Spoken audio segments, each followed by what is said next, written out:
प्रदेश के वीरगंज महानगर पालिका 26 नंबर वार्ड सुगौली के चुनावी सभा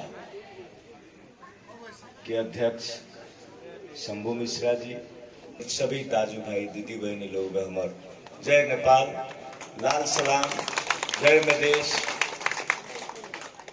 के अभिवादन बा। समय कम बा, साथी लोग से आग्रह करें जे लोग कार्यक्रम बनावता कोण सभा के कार्यक्रम रात में बनाओ। समय के अभाव वाला लोग वहां के बात में बहुत बड़ा संदेश रहा। हमनी के वैसा नेता चाहिए जे नदी से नहर तक जोड़ देवे, नहर से शहर तक जोड़ देवे, गांव से शहर तक जोड़ देवे, गांव से कर रहल बालो, कैले बालो। दू ऐसा पात्र बालो 26 नंबर वार्ड में शंभू जी, 2 नंबर क्षेत्र के खब प्रदेश में रमेश पटेल जी, जे लोग के बारे में विकास निर्माण के बारे में बात जितना कहल जाई वो सब कम बा। विकास के बहुत सारा काम कैले वाले। पिछलका चुनाव के रात्रि सभा में हम वचन दिले रहे कि तिलावे नदी में पुल लगाए गांव से पक्षी। हम अब की आवे वाला समय में पूरे देश भर में नेपाली कांग्रेस के नेतृत्व के 5 दलीय गठबंधन चुनाव जीते जा रहा बा। मध्य प्रदेश में भी जीते जा रहा बा, देश भर में जीते जा रहा बा। आवे वाला समय में सबसे पहले का काम हम तिलावे में पुल लगाए। ये बात के हम शपथ ले रहा बानी आज। दूसर का बात हम ही कहें, हमनी के समय पिछलका गठबंधन में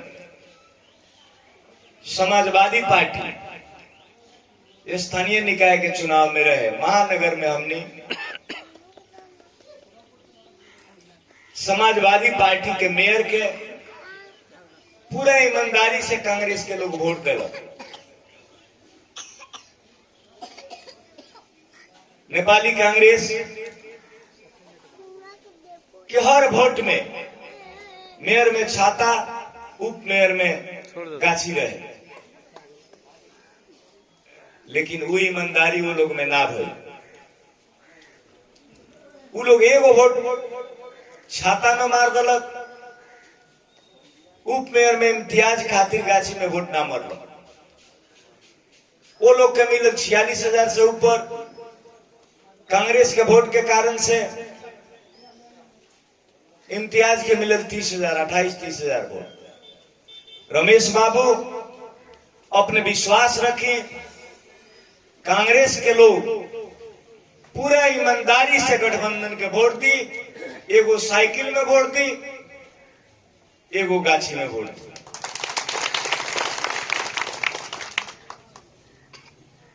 समाजवादी पार्टी के नेता लोग के चरित्र पर अपने लगन विचार करी। जे लोग छाता के वोट मांगता वो लोग के चरित्र पर विचार करी।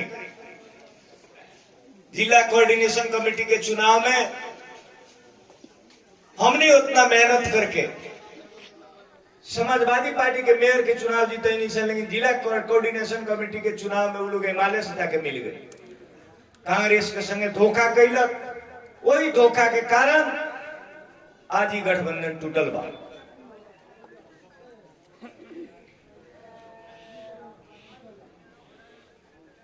छाता छाप वाला लोग के मन में कुट कुट के बेईमानी भरल बा।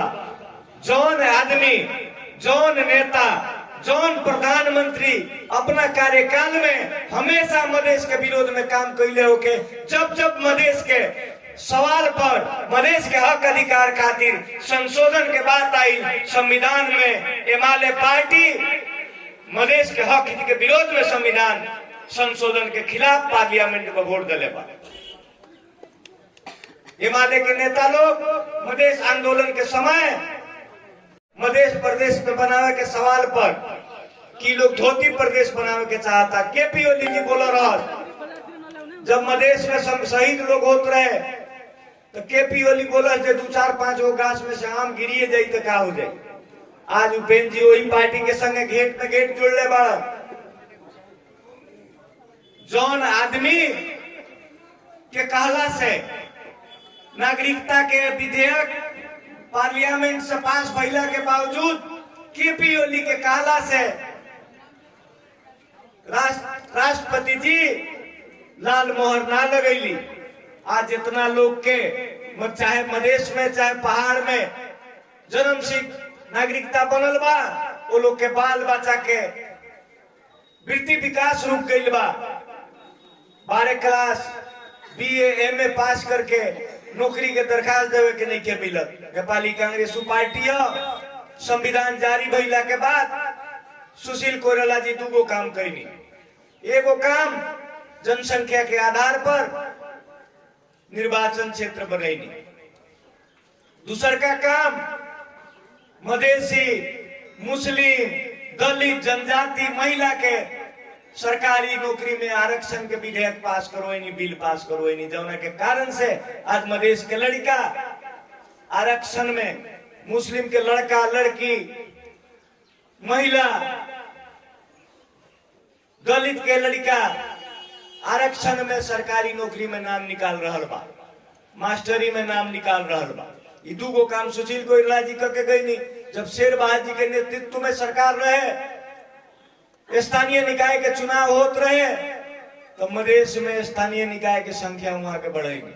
ऐसे कांग्रेस हर मधेश के सवाल पर मधेश के संगे हमेशा खड़ा रहेला, आम जनता के संगे हमेशा खड़ा रहेला। केपी ओली जी ये देश के लोकतंत्र खत्म करे के प्रयास कर रहा बड़ा। राजा से गठबंधन करके ये देश के लोकतंत्र के हमेशा से खत्म करके यहाँ चाइना ऐसा कम्युनिस्ट शासन व्यवस्था ले आवे के चाहता। सतर्क हो जाए।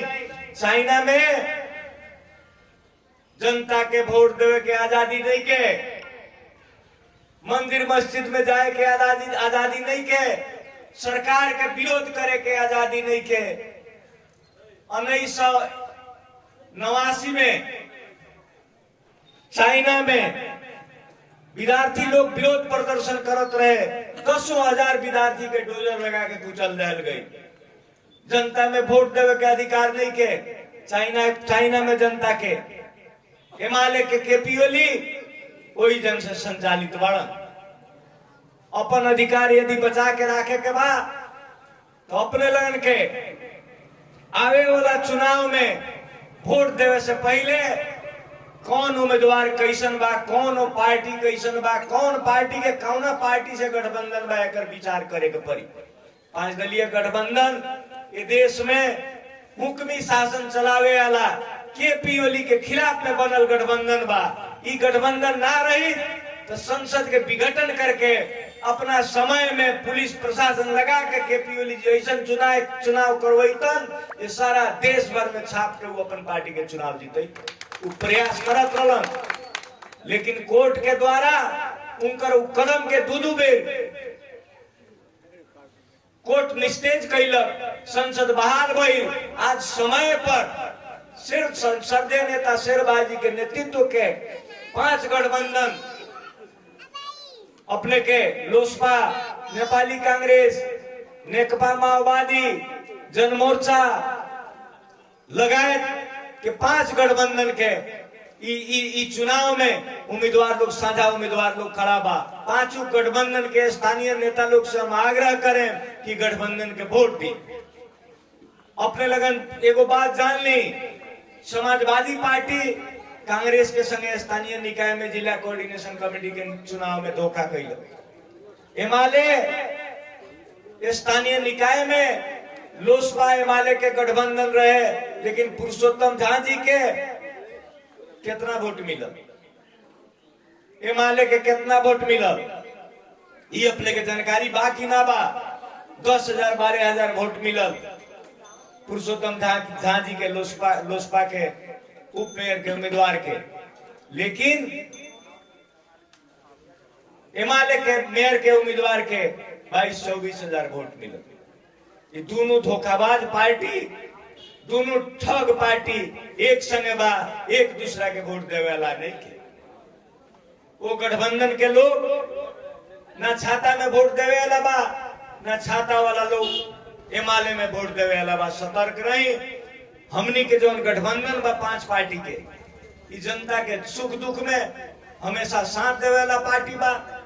साथी कोनो रोजगार में जाए के होई, बीरगंज फैक्ट्री में काम करे वाला लोग फैक्ट्री में जाए के होई, अब ज्यादा लंबा समय ना ले।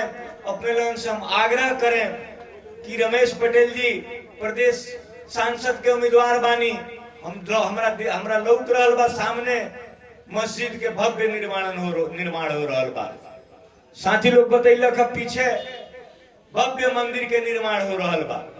विकास निर्माण खातिर के सवाल पर रमेश बाबू के कहे के कुछ जरूरी नहीं थे। अपने लान के प्रदेश के उम्मीदवार, योग्य कर्मठ उम्मीदवार, जौन पहले से अपने लान के सुख दुख में काम कर रहा बाड़ा, अपने लान के सामने बाड़ा। हमरा बारे में, हम अपना बारे में बहुत कुछ ना कहें। अपने लान के सुख दुख में हम 56 साल से साथ बानी। अपने लगन एक बेर और विकास निर्माण के सारा हम काम कैले बानी, लेकिन एक बेर और मौका दी, हमरा के अवसर दी।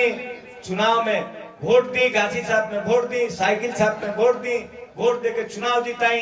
अपने लोगन के जौन बहुत सदियों से इच्छा बा तिलावे में पुल लागे के चाही, अपरी वो पुल के हम निर्माण करवाए।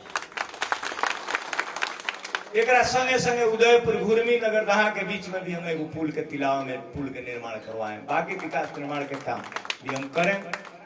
हम जब सांसद में जीते तो सबसे पहले एजुकेशन सिस्टम के सुधार करे के काम करवाएं। विद्यालय के स्तरोन्नति करवावे के प्रयास करवाएं। हेल्थ पोस्ट के जहां औषधि उपचार के व्यवस्था ठीक से नहीं के हो, वो सब काम करवाएं। स्वास्थ्य शिक्षा के क्षेत्र में हम ध्यान दें। हम कहीं गेट उट बनावे वाला नहीं की, गेट बनावे वाला काम, गेट बनैला से विकास निर्माण ना होला, रोड बनावे के पड़ेला। ये सब काम हम ना करें। वचन देता नहीं, अपने मन से और वचन देता नहीं। हम रिश्वतखोर आदमी ना है, आगे भविष्य में भी घूस खाए वाला काम ना करें। ये अपने मन से वचन देता नहीं। ईमानदारी पूर्वक अपने मन के सेवक बन के, नौकर बन के हम सेवा करें, ये काम करें। ये हम आज शपथ लेता नहीं, अपने मन से विदा लेता नहीं। धन्यवाद। जय नेपाल, लाल सलाम, अभिवादन, जय मधेश। कोनो रोजगार में जाए के होई, बीरगंज फैक्ट्री में काम करे वाला लोग फैक्ट्री में जाए के होई, अब ज्यादा लंबा समय ना ले। अपने लोगों से हम आग्रह करें कि रमेश पटेल जी प्रदेश सांसद के उम्मीदवार बानी। हमरा लौक रहल बा सामने मस्जिद के भव्य निर्माण हो रहल बा। साथी लोग बतैलक पीछे भव्य मंदिर के निर्माण हो रहल बा। विकास निर्माण खातिर के सवाल पर रमेश बाबू के कहे के कुछ जरूरी नहीं थे। अपने लान के प्रदेश के उम्मीदवार, योग्य कर्मठ उम्मीदवार, जौन पहले से अपने लान के सुख दुख में काम कर रहा बाड़ा, अपने लान के सामने बाड़ा। हमरा बारे में, हम अपना बारे में बहुत कुछ ना कहें। अपने लान के सुख दुख में हम 56 साल से साथ बानी। अपने लगन एक बेर और विकास निर्माण के सारा हम काम कैले बानी, लेकिन एक बेर और मौका दी, हमरा के अवसर दी। चुनाव में वोट दी, गाछी साहब में वोट दी, साइकिल साहब में वोट दी। वोट दे के चुनाव जिताई। अपने लोगन के जौन बहुत सदियों से इच्छा बा तिलावे में पुल लागे के चाही, अपरी वो पुल के हम निर्माण करवाए। एकरा संगे संगे उदयपुर घुर्मी नगर दहा के बीच में भी हम एगो पुल के तिलावे में पुल के निर्माण करवाएं। बाकी विकास निर्माण के काम भी हम करें। हम जब सांसद में जीते तो सबसे पहले एजुकेशन सिस्टम के सुधार करे के काम करवाएं। विद्यालय के स्तरोन्नति करवावे के प्रयास करवाएं। हेल्थ पोस्ट के जहां औषधि उपचार के व्यवस्था ठीक से नहीं के हो, वो सब काम करवाएं। स्वास्थ्य शिक्षा के क्षेत्र में हम ध्यान दें। हम कहीं गेट उट बनावे वाला नहीं की, गेट बनावे वाला काम, गेट बनैला से विकास निर्माण ना होला, रोड बनावे के पड़ेला। ये सब काम हम ना करें। वचन देता नहीं, अपने मन से और वचन देता नहीं।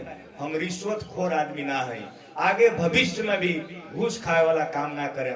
ये अपने मन से वचन देता नहीं। ईमानदारी पूर्वक अपने मन के सेवक बन के, नौकर बन के हम सेवा करें, ये काम करें। ये हम आज शपथ लेता नहीं, अपने लन से विदा लेता नहीं। धन्यवाद। जय नेपाल, लाल सलाम, अभिवादन, जय मधेश।